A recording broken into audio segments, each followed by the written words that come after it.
Shalom, shalom. First and foremost, before I get started with this lesson, I'd like to give all praises, honor, and glory to Yahweh, Bahashem, Yahweh Shai, Bahashem, Racha HaKodash. Double honors to the apostles and the elders of Great Millstone who taught me this truth and rule well. Peace and blessings unto the hopeful elect, pushing his word throughout the four corners of the earth in truth, righteousness, and sincerity to USA Shalom. This is the brother Yeshaya coming at you again through the spirit and power of Yahweh, Bahashem, Yahweh Shai. Back with another lesson. Um, this time I got this article from naturalnews.com. It says top 10 ways the Biden years were the worst 4 years in history of our nation. And congratulations for surviving, right? But as we understand, and this is pretty funny because as we understand, you know, pursuant to this truth is that things are just gonna get worse, man. There ain't no hope in Trump. There's no make America great again, right? Here it is, you have all these Americans, in high hopes, and Jake included, right? Because Jake, they went out there and voted for Trump, but you, all these Jakes and all these Americans are having high hopes and seeing America be restored to its former glory, right? Having businesses booming, you know, having pretty much the years that Trump was in office back in what was it? When was the first time he got into office? 2017 to 2020 or 2016 to 2020, right? They want those years back. Whenever they somewhat had a sense of hope for the future, right?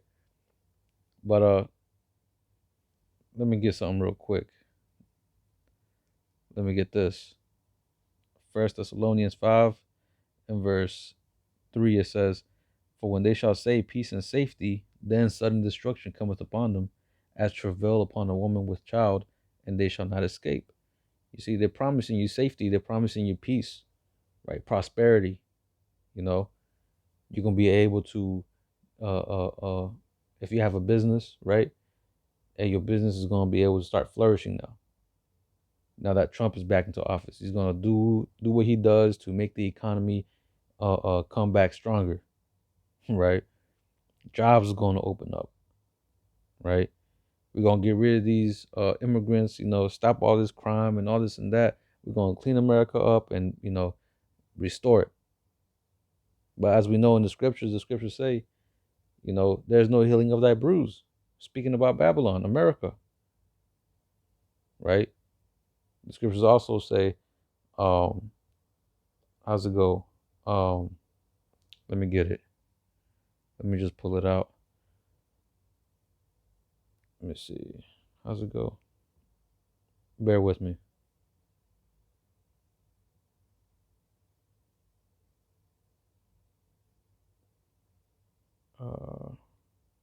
Slovakia. Can't remember how it actually goes.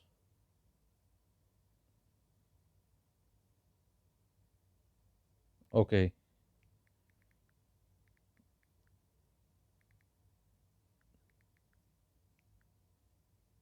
Right here, Jeremiah 51 and verse 8, it says, "Babylon is suddenly fallen and destroyed. How for her? Take balm for her pain, if so she may be healed." Right? And that's what they try to do, right? With all these legislative acts, Trump tried to do it with this what was it, stimulus checks, try to stimulate the economy back. He's gonna try to do that through his tariffs or whatever. There's a lot of things that Esau's trying to do to try to so-called restore America. But as we know, like it's going to continue saying, there is no healing of Babylon, right? But verse 9, it says, "We would have healed Babylon, but she is not healed. Forsake her and let us go, everyone into his own country." Right? She is not healed. There's nothing you can do. There's no ointment. There's no, uh, uh, uh, there's nothing that Esau can do to restore their kingdom, man. This place is out of here. It's done, right? But they established, what's his name, Trump, into office to be that symbol of hope for Americans, right? That he's gonna come and, you know, and correct all the wrongs that were done, and you know what I mean, fix things, right? I just saw another article going into how Donald Trump is going to try to pretty much bring back um uh, Hollywood to its former glory, right? To its former self. You know, the whole entertainment section by getting some A-list celebrities to be like the be at the forefront of something. I forgot what it actually said, but you know, it's all just, you know, things that this man is trying to do to try to, like I said, so-called restore America, you know. But America's on its last leg. There's nothing that can be done, you know. The Most High has deemed, you know, that America is going to fall, right? The writing is on the wall. All the plagues and pestilence that we're seeing, that's evidence that this is the end, right? America's time has come. All kingdoms has fallen, and America's well, it's America's time. It's America's time now, right? Now, let me go back. Wait, Salaki, let me finish this out. Jeremiah 51 and verse 9, it says, we would have healed Babylon, but she is not healed. Forsake her. Let us go, every one, into his own country, for her judgment reaches unto heaven and is lifted up even to the sky. So, right, that punishment, all that judgment, right? And seeing that we're in the time of the end, right? These next 4 years is going to be worse, right? But it says here, the top 10 ways the Biden years were the worst 4 years in the history of our nation, and congratulations for surviving. You know, uh, let me read more. It says the Biden administration is characterized as a tyranny and has led the U.S. through a period of unprecedented corruption, violence, and oppression. Hey, and expect more of that. Expect more tyranny. Like I said, now that you got Trump in office, you know everything. You know he's got, like I said, he's got the whole judicial branch, the legislative branch, right? He got the House. He's got all that, so he's able to delegate laws and put things into action in a more smoother, streamlined way. He ain't gonna have resistance, right?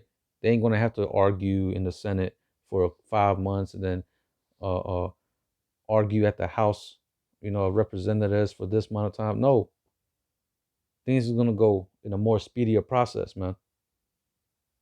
So that's even more a form of tyranny. But it says, um, right? It says through a period of unprecedented corruption, violence, and oppression. Hey, expect more oppression upon your tribes, man. Expect more violence out in the streets, right? You know those people that came through the border, man.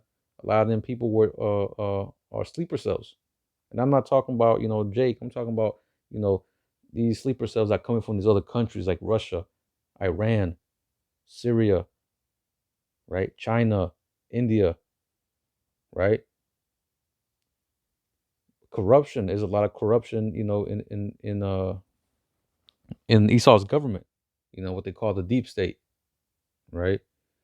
But it says the author congratulates those who have managed to survive what they describe as the terror era. Hey, and we're still living in that terror era, man. The Esau is a terror of the earth, right? Look what this man's doing, man. Destroying every goddamn thing in his path. Nothing is sacred to this man. Shit, if he continues, he's gonna destroy you in himself. But it says the terror area of the terror era of the V industry complex, forcing uh V whatever the, you know, you read it, but it says forcing the jab and other oppressive measures. They claim the communist-run Biden administration is responsible for a range of catastrophic events, including the near World War III situation. Hey, World War III is inevitable, man. It's gonna come to pass. It's biblical, right? It is written, so it's gonna happen, man. Right? Expect World War III, you know, soon. Expect more of that during Trump. All right, because Trump ain't gonna change nothing. Like I said, he's not gonna change nothing. right? Like we read in 1 Thessalonians 5:3, right? For they shall say peace and safety, then sudden destruction cometh upon them, right? But it says, um, where was I? It says near World War III situations, the C-19 demic, and severe weather events. Expect more severe weather events. Expect more pestilence.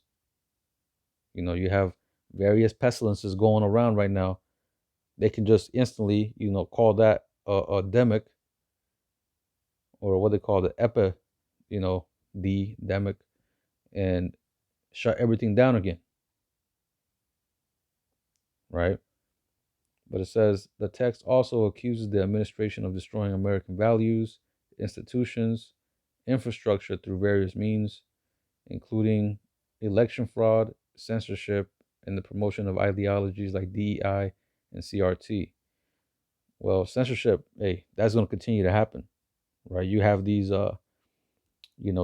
tech moguls, running the show now. Best believe they're going to start censoring everything. But that was pretty much it for this, right? Let's get some precepts. Really, I don't want to make this too long. I'm just going to get like one or two and then wrap it up.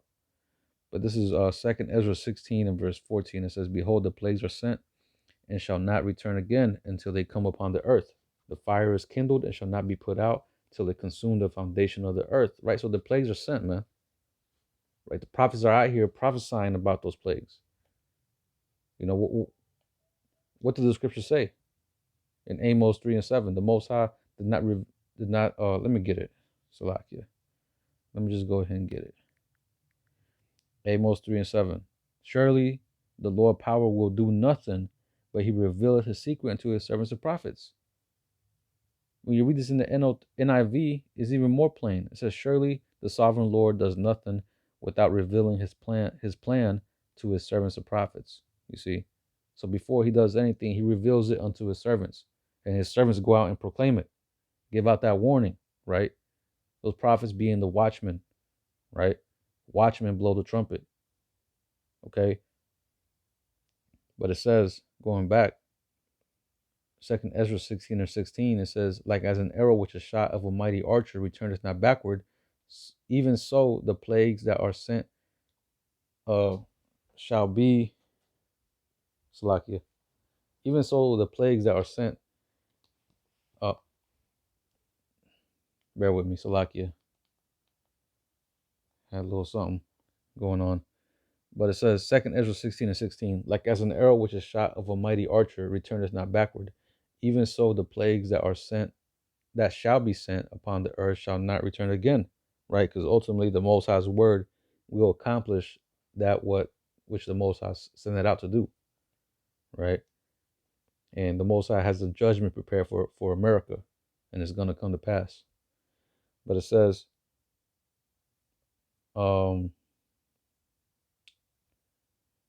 verse 17, woe is me, who will deliver me in those days?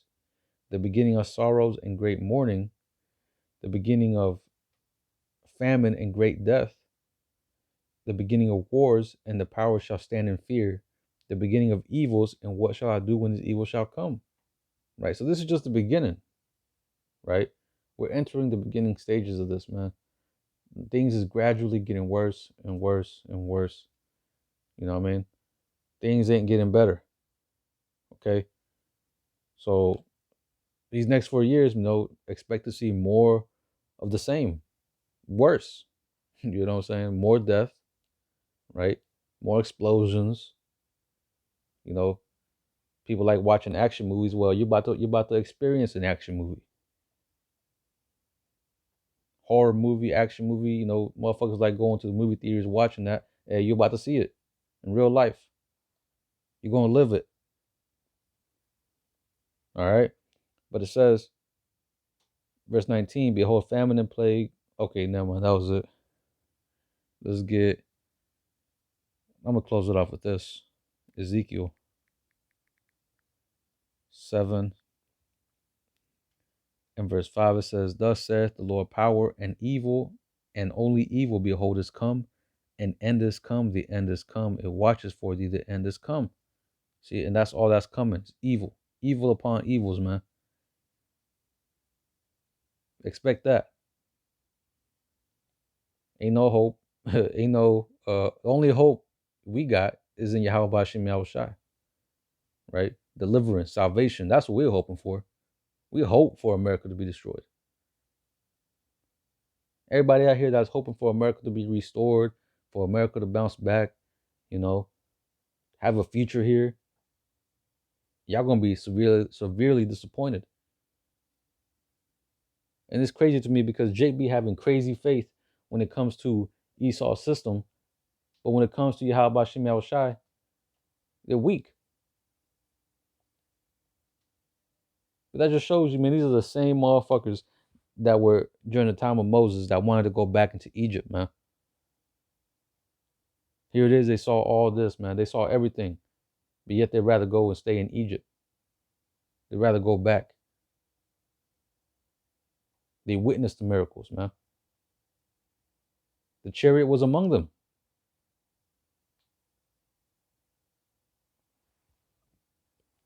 You know? But, you know, this ain't for everybody, right? This is only for the elect at the end of the day, you know? So, hey, but again, this is all just these videos, you know, just to give that warning out, man. Give our people that warning. Blowing that trumpet so that, hey, we can get that blood washed off our hands. Because there's still a lot of work to be done. There's still more Jake that needs to hear this word. There's still Jake that needs to wake up. Right? The scriptures say, you know, once this word, let me see.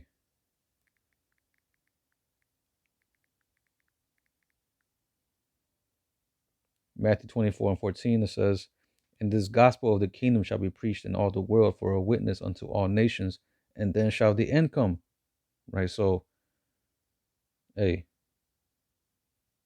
this message has to reach everybody. Only then and only then will the end come. Right? And the elect had to be sealed. The scriptures talk about that too. You know, but that's another lesson for another day. You know, like I said, I didn't want to make this too long. All right. You know, I pray this lesson was edifying. I'm going to go ahead and close it out by giving all praises, honor, and glory to Yahweh, Bahashim, Yahweh Shai, Bahashim, Racha HaKodash. Double honors to the apostles and the elders of Great Millstone who taught me this truth and rule well. Peace and blessings unto the hopeful elect, pushing his word throughout the four corners of the earth in truth, righteousness, and sincerity. Until the next time, I'm going to say, Shalom. Kwam Yasha Allah.